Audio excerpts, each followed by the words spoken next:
আসসালামু আলাইকুম।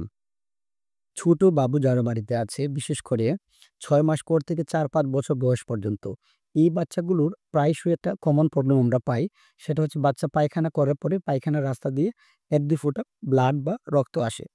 এখন বড়দেরও কিন্তু পায়খানার রাস্তা দিয়ে রক্ত আসতে পারে। কিন্তু ছোটদের ক্ষেত্রে এই রক্তটা আসলে কিন্তু আমরা খুব বেশি উদ্বিগ্ন হয়ে যাই।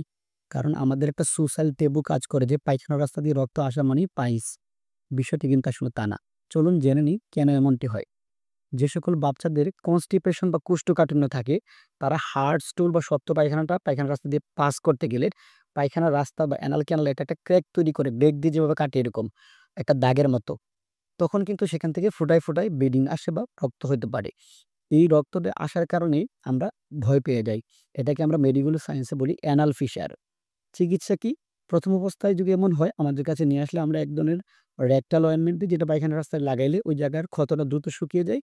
কিন্তু মূল কাজটা হচ্ছে যেই কারণে এই ব্লিডিংটা হচ্ছে বা অ্যানাল ফিসারটা হচ্ছে সেটা প্রিভেন্ট করা। অর্থাৎ তার যে কোষ্ঠকাঠিন্য সেটা দূর করা।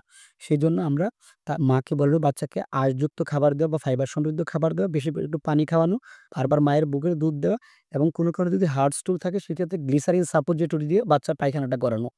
অর্থাৎ এই কারণটা দূর করলে কিন্তু ভালো হয়ে যাবে। কিন্তু বারবার যদি এমন চলতে থাকে তখন কিন্তু রিকারেন্ট হতে পারে।